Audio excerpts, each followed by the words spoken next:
Nizam college చదువుతో పాటు విద్యార్థులకు సామాజిక అవగాహన కల్పిస్తున్న కాలేజీలలో టాప్ లిస్ట్ లో ఉంటుంది.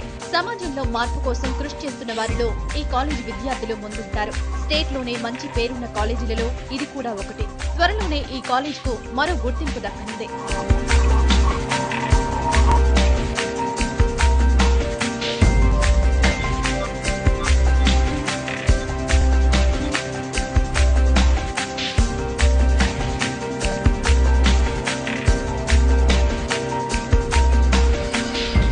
ఇప్పటి వరకు స్వయం ప్రతిపత్తి హోదాలో ఉన్న నిజాం కాలేజ్ కు కేంద్ర ప్రభుత్వం స్వయంగా డిగ్రీలు ఇచ్చే అధికారం కట్టబెట్టింది. దేశంలోని NAC A గుర్తింపు పొందిన 45 కాలేజీలకు ఈ అనుమతి లభించింది.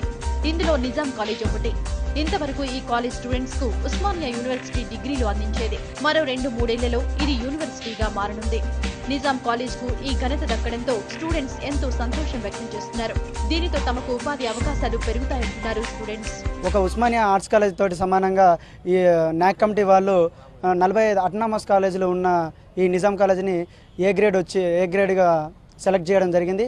ఈ ఏ గ్రేడ్గా సెలెక్ట్ చేసిన ఈ అటానమస్ కాలేజీలు అన్నింటినీ స్వతంత్రంగా ఉస్మానియా యూనివర్సిటీ ఏదైనా ఒక ఉన్నాయో అనుబంధంగా ఉన్నాయో దీన్ని కూడా ఒక నిజాం యూనివర్సిటీ లాగా మార్చడం జరుగుతున్నది.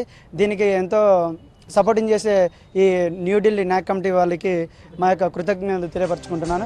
1000 మంది విదేశీ విద్యార్థులతో ఇప్పటికే ఈ కాలేజీలో మొత్తం 4000 మందికి పైగా స్టూడెంట్స్ ఉన్నారు. ప్రొఫెసర్ల సంఖ్య కూడా భారీగానే ఉంటుంది. పెద్ద గ్రౌండ్ తో సహా 25 ఎకరాల విస్తీర్ణంలో ఉంది కాలేజ్. యూనివర్సిటీగా మారితే విద్యార్థులకు ప్లేస్మెంట్లు ఎక్కువగా ఉంటాయంటున్నారు ప్రొఫెసర్లు. విద్యార్థుల ప్రయోగాలకు సైతం నిధులు వస్తాయంటున్నారు. మనకు నిజాం కాలేజీ 1885లో స్థాపించబడి అత్యున్నతమైనటువంటి విద్యా ప్రమాణాలను చేస్తూ వస్తున్న సందర్భంగా NAC కమిటీ దీన్ని దేశవ్యాప్తంగా అత్యున్నతమైనటువంటి కాలేజీ స్థానంలో దీన్ని కూడా నిలిపింది. ఈ సందర్భంగా UGC వాళ్ళు నిజాం కాలేజీ చేస్తున్నటువంటి విద్యాసేవకు గుర్తించి దీనికి అటానమస్గా ఉన్నటువంటి దీనికి ఒక స్వయం ప్రతిపత్తి అంటే ఏంటిదంటే పరీక్షలంటూ నిర్వహించుకుంటూ ఉండి ఉస్మానియా యూనివర్సిటీకి అనుబంధంగా ఉన్న ఇది కాన్వకేషన్స్ అన్ని ఉస్మానియా యూనివర్సిటీ పరిధిలో చేయబడుతుంది. 2017 వరకు యూనివర్సిటీలుగా మార్చే అవకాశం కూడా ఉన్నట్టు వాళ్ళు పేర్కొన్నారు.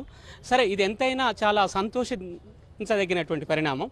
విద్యార్థుల ఎడల కానీ ఇక్కడ ఈ సంస్థలో ఈ నిజాం కళాశాల లాంటి సంస్థలలో పనిచేస్తున్నటువంటి అటానమస్ కాలేజీలో పనిచేస్తున్నటువంటి అధ్యాపకులైనా teaching staff, non teaching staff, తర్వాత విద్యార్థులు వీళ్ళకి ఎంతైనా రాబోయే కాలంలో కొంచెం ఉపాధి ఎక్కువగా పెరిగే అవకాశాలే ఉన్నాయి. యూనివర్సిటీగా మారితే నిధులు ఎక్కువగా వచ్చి మార్కెట్లో డిమాండ్ ఉన్న నూతన కోర్సులు ప్రవేశపెట్టడానికి అవకాశం ఉంటుందన్నారు. దేశంలో ఎక్కడా లేని కొన్ని కోర్సులు ఇక్కడే ఉండడం విశేషం. ఈ మహాప్రస్థానంలో ఎన్నో మైలురాళ్లను నిజాం కళాశాల అధిగమించింది. NAC A గ్రేడ్ సంపాదించడం జరిగింది. అలాగే నిజాం కళాశాలకు college with potential for excellence అన్న స్పెషల్ స్టేటస్ లభించింది. ఈ స్టేటస్ ద్వారా నిజాం కళాశాలకు UGC నుంచి చాలా పెద్ద మొత్తంలో నిధులు అందాయి. సో విద్యార్థులు సీటు కోసం పోటీ పడడానికి మరో యూనివర్సిటీ రెడీ అవుతోంది.